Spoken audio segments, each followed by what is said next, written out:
اعوذ باللہ من الشیطان الرجیم بسم اللہ الرحمن الرحیم الحمدللہ وکفا وسلام علی عبادہ الذین اصطفا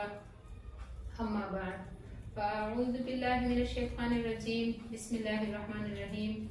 ہمارا آج کا سبق ہے رکو نمبر 7 اور 8 کے بارے میں۔ شروع کرتے ہیں رکو نمبر 7 کے سبق سے۔ بسم اللہ الرحمن الرحیم۔ وَإِذِ اسْتَسْقَىٰ، اور جب پانی مانگا موسیٰ علیہ السلام سے، یا قوم ہی ان کے قوم نے، فَقُلْنَا، تو ہم نے فرمایا موسیٰ علیہ السلام سے، اضرب کے ماریے بِعَصَاکَ، اپنی لاٹھی کو، حجر پتھر پر، فَانْفَجَرَتْ، پس جاری ہو گئے، مِنْہُ اس پتھر میں سے، 12 12 چشمے، قد یقیناً علم جان لیا، کل اناس، تمام لوگوں نے، مشربہم، اپنے پانی پینے کی جگہ کو۔ پھر اللہ رب العزت ان کو ارشاد فرما رہے ہیں کہ آپ نے پانی مانگا، میں نے پانی تو دے دیا، لیکن اب کیا کرنا ہے؟ کلو، کھاؤ، وشربو، اور پیو، من رزق اللہ، اللہ کے رزق میں سے، ولا تعثوا، اور تم نہ پھرو، فی الارض، زمین میں، مفسدین، فساد کرتے ہو۔ یہ قصہ جو ہے یہ بھی وادی تیہ کا ہے۔ وادی تیہ میں جب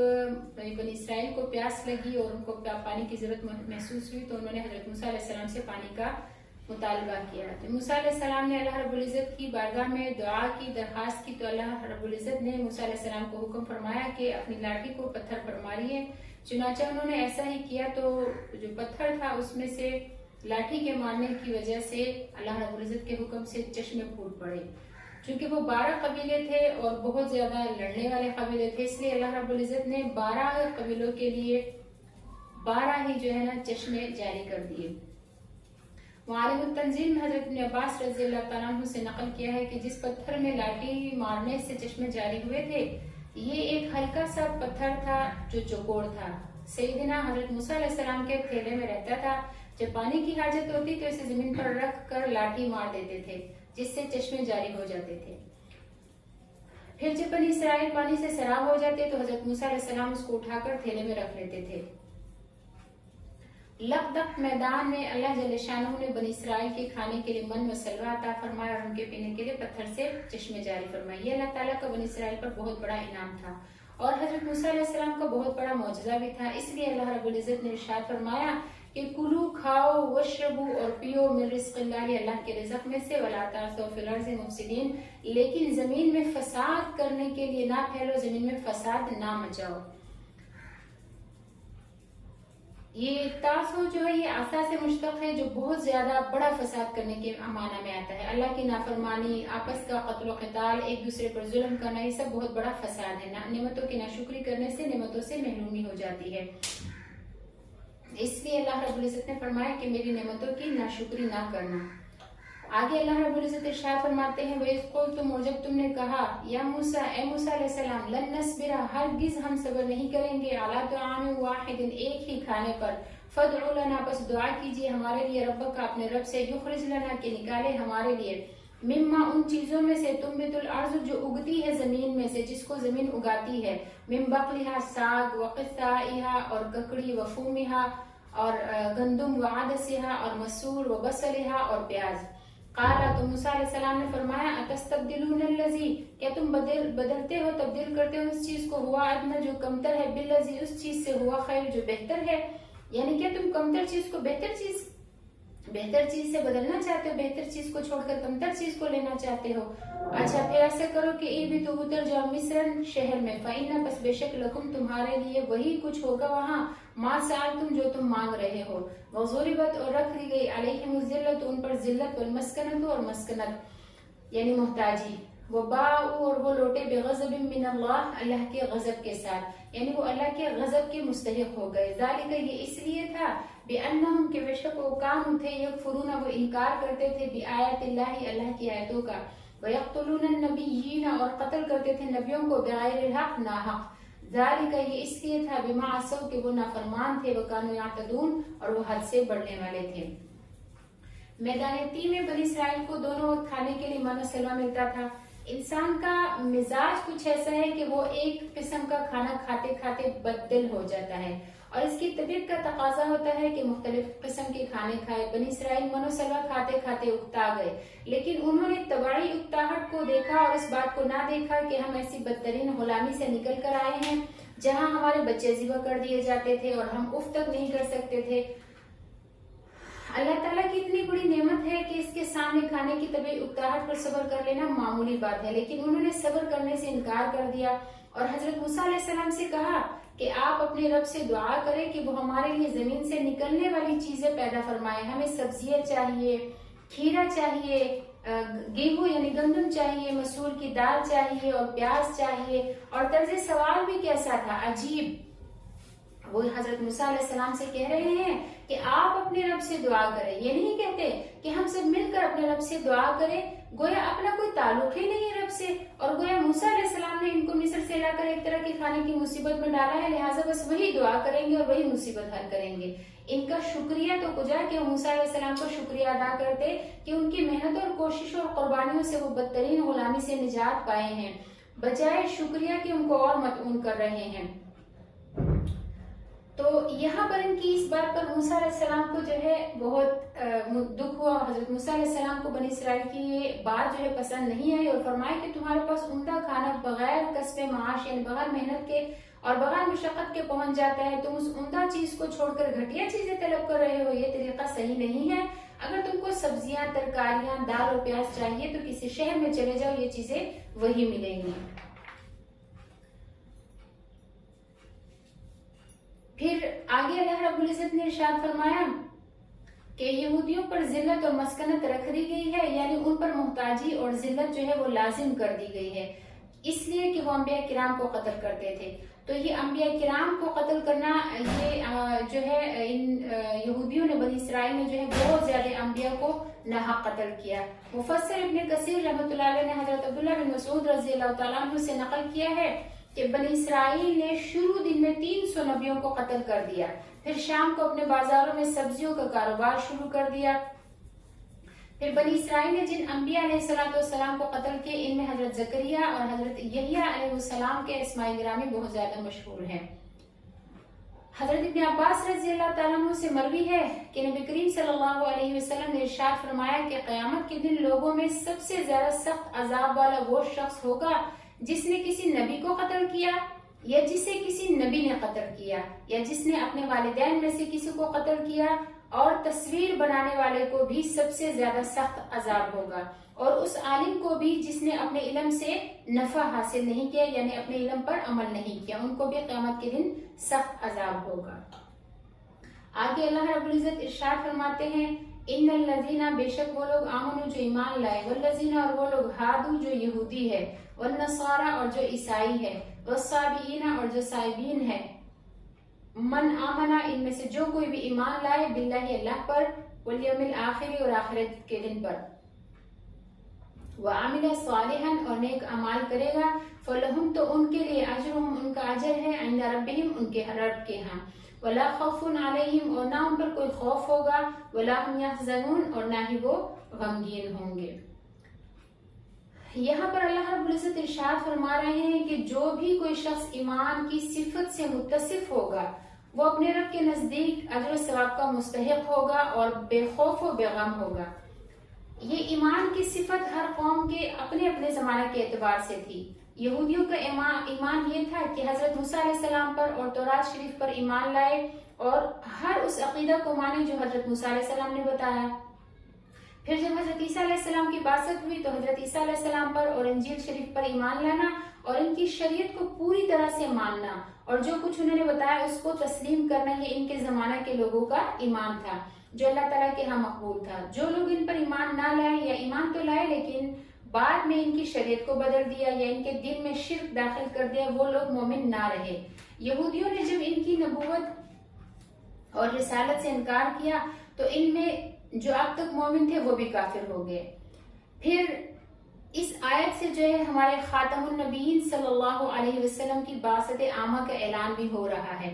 کہ جب نبی کریم خاتم النبیین صلی اللہ علیہ وسلم حضرت محمد رسول اللہ مصطفیٰ صلی اللہ علیہ وسلم کی بعثت ہوئی، جن کی آمد کی خبر حضرت عیسیٰ علیہ السلام نے دی تھی، قرآن پاک میں اللہ تعالیٰ ارشاد فرماتے ہیں حضرت عیسیٰ علیہ السلام کے بارے میں کہ انہوں نے عیسیٰ علیہ السلام نے بھی اپنے قوم کو خبر دی تھی کہ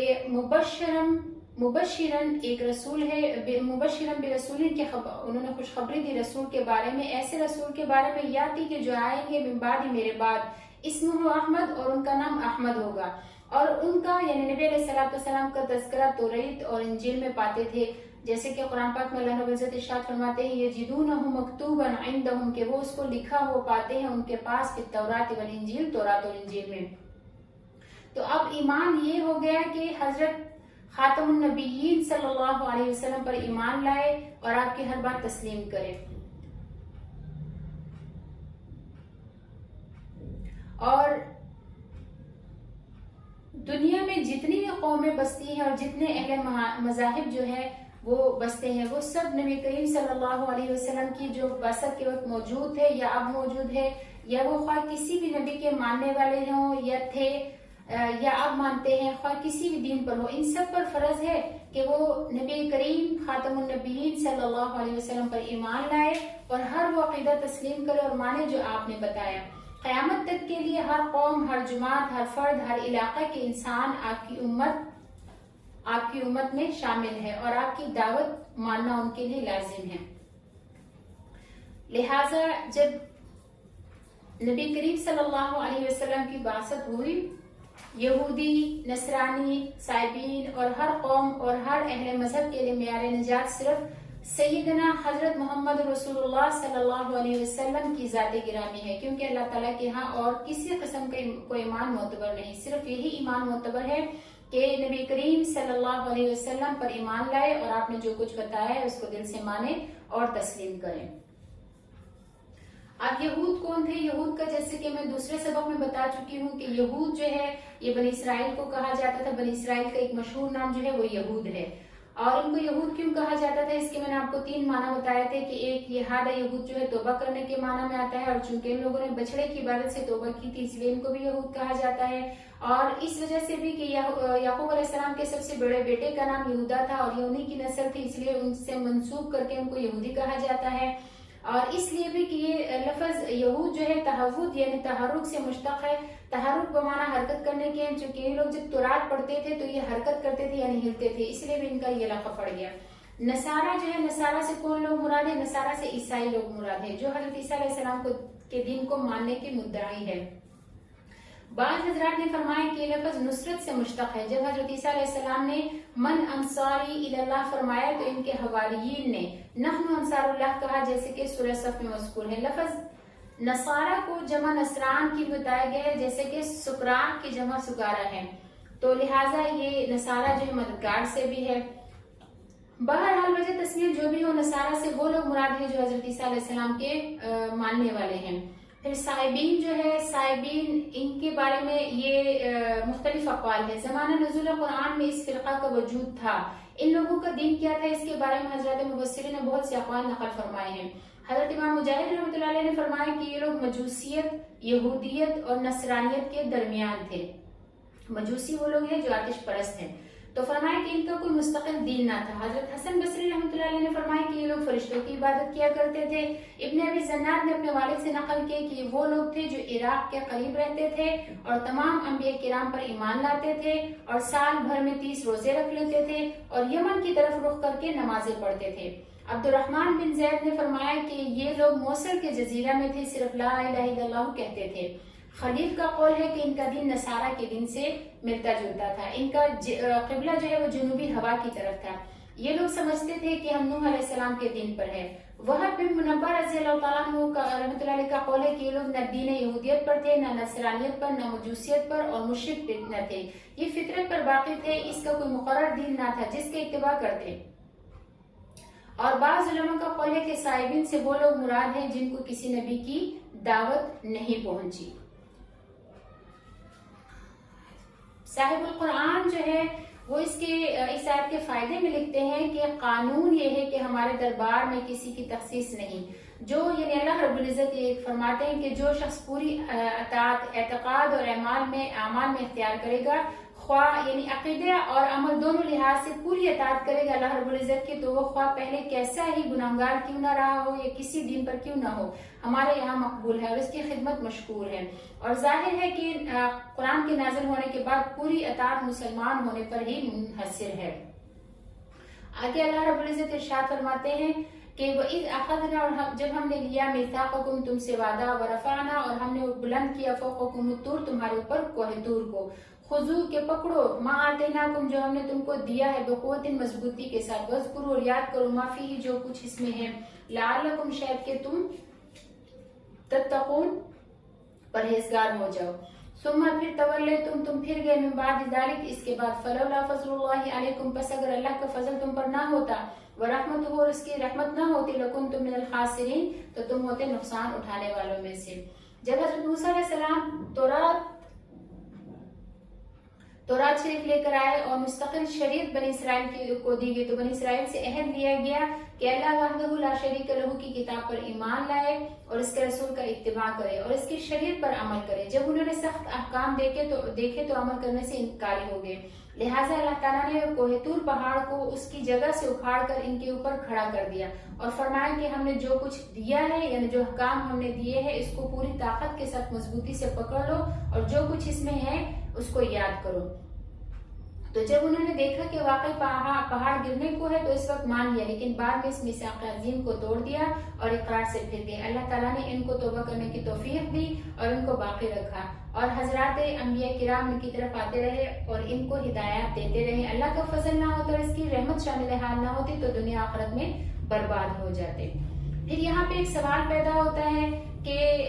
اللہ رب العزت تو قرآن پاک میں فرماتے ہیں کہ لا اکراہ فی الدین، کہ دین میں زبردستی نہیں ہے، پھر پہاڑ سروں پر اٹھا کر بنی اسرائیل سے یہ قول و قرار کیوں لیا گیا؟ تو اس کا جواب یہ دیا گیا ہے کہ اسلام قبول کرانے کے لیے زبردستی نہیں ہے۔ اگر کوئی قوم مسلمان نہ ہو جزیہ دے کر رہنا چاہے اس سے جزیہ قبول کر لیا جائے گا۔ جس نے اسلام قبول کر لیا اس سے احکام پر زبردستی عمل کرانے کی نفی لا اکراہ فی الدین میں نہیں ہے۔ جب اسلام قبول کر لے تو پھر اس سے احکام زبردستی کروائے جائیں گے، اس لیے ذمہ کو قتل نہیں کیا جاتا، لیکن جو شخص اسلام کو چھوڑ کر دوسرا دین اختیار کر لے اسے 3 دن کی مہلت دی جائے گی، اگر 3 دن کے بعد اسلام میں واپس نہ آئے تو اسے قتل کر دیا جائے گا، لہٰذا یہ لا اکراہ فی الدین میں شامل نہیں ہے۔ پھر آگے اللہ رب العزت ارشاد فرماتے ہیں وَلَقَدْ اور یقیناً عَلِمْتُمُ الَّذِينَ تم نے جان لیا ان لوگوں کو یعتدوا منکم جو تم سے حد میں بڑے فی السبت ہفتے کے دن میں، فَقُلْنَا پس ہم نے کہا لَهُمْ ان سے کونوا کہ ہو جاؤ قردۃ بندر خاسین ذلیل، فجعلناها پھر ہم نے بنا دیا ان لوگوں کو نکالا عبرت لما ان لوگوں کے لیے بین یدیہا جو اس وقت موجود تھے ان کے سامنے، وما خلفہ اور جو بعد میں آنے والے تھے، وموعظۃ اور نصیحت ہے للمتقین پرہیزگاروں کے لیے۔